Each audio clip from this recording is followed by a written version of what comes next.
Long-term price trend is sharply downward. Now that downward price trend is a clear economic signal that the resources, mineral, plant, animal, are more abundant now than they were before, even though we've used some up. We've used far more oil than the entire known world reserves of 1940. But the entire known world reserves today are far greater than they've been at any time in history. But what if we run out of oil? We never will run out of oil. That's because if actual quantities of oil out there in the earth become small enough, the price of extracting it and using it will become so high that nobody will bother with it anymore. Why aren't we worried now about running out of whale oil? In the late 19th century, people were worried about running out of whale oil. We're not worried about it because as its price rose, while the whale population dwindled, that sent a signal economically. There's money to be made by providing substitutes for whale oil.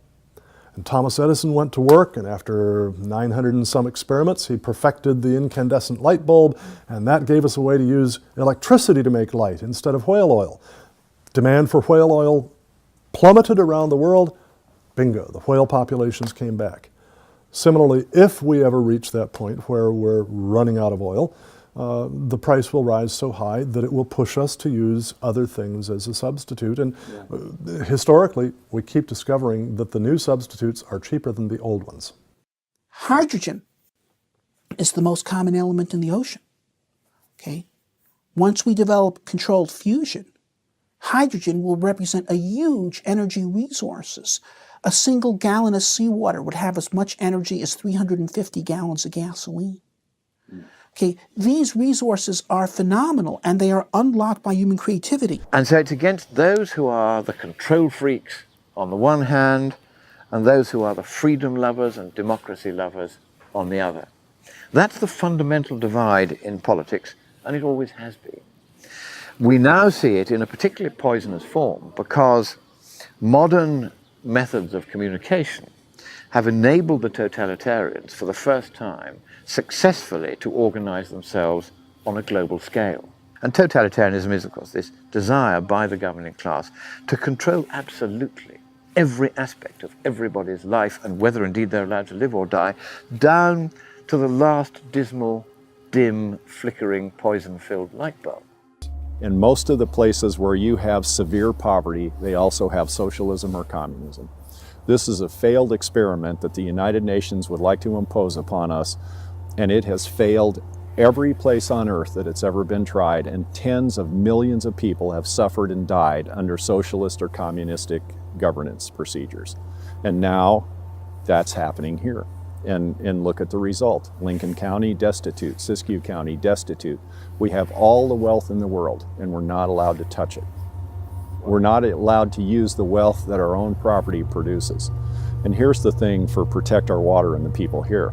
We will fight to protect our property. We will not go quietly. We go into these meetings and we tell the people from Fish and Wildlife and California Department of Fish and Game to pound sand. We will not get their permits. We will not submit. And if it comes to it, we will fight to protect our property. What else can you do? Well, personally, I would rather die on my feet than live on my knees. And the Constitution gives me the right to do so.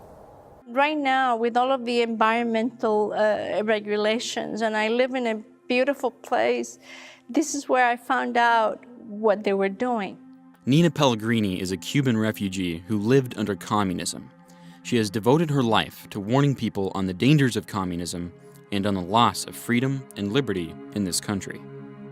And it wasn't until I realized that they were doing the same things that I experienced in Cuba. And that's what woke me up. And this is the parallel between totalitarianism and environmentalism. Because environmentalism treats nature as all and man as nothing. Listen to what I'm saying. I don't want you to go through the deprivation of freedom. because it's not an easy thing. It's painful. And once you lose it, it's very hard to regain it. And it's such a precious thing.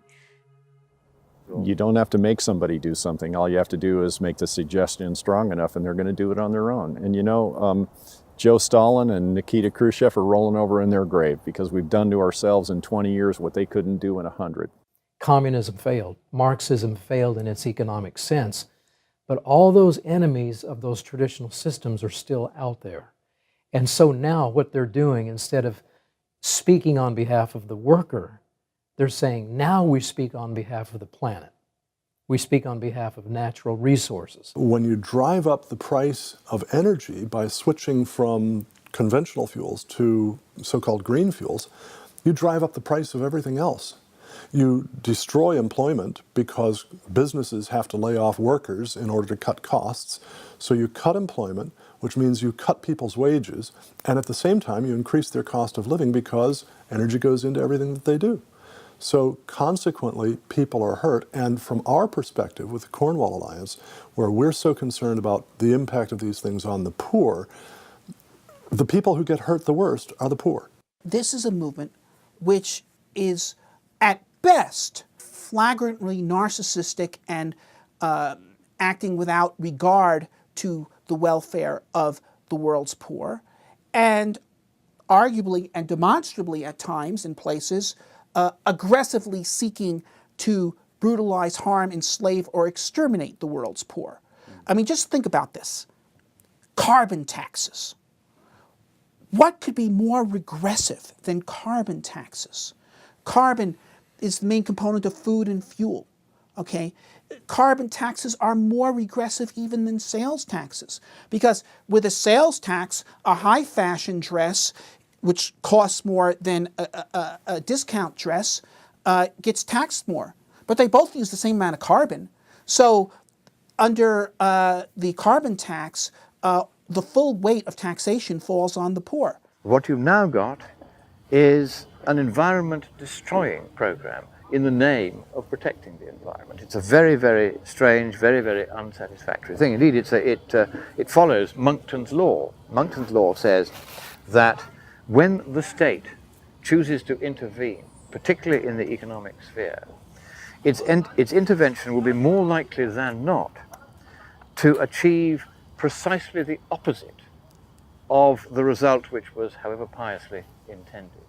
Not just unforeseen consequences, but foreseeable consequences that are the opposite of what was intended. And the laws that are now being passed in the West to protect the environment are, as you have seen with the introduction of the subarctic wolf, leading to its outright destruction. Yeah. But nobody dares say anything because the small clique of communists driving this is so vicious to anyone that argues with them. You have had this yourself. I've had it. This is what goes on. But we have to face communism down. We have to say, no, we are not going to introduce the Communist International in the name of saving a planet that doesn't need to be saved. We must get back to doing the science and the economics.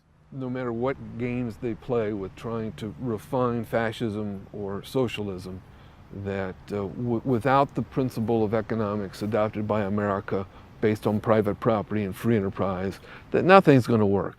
What we need what the Constitution guarantees us, and that is a bottom-up system of government, where local communities make decisions for themselves based upon their property rights and their legal rights, and then we are responsible for the consequences of our decisions.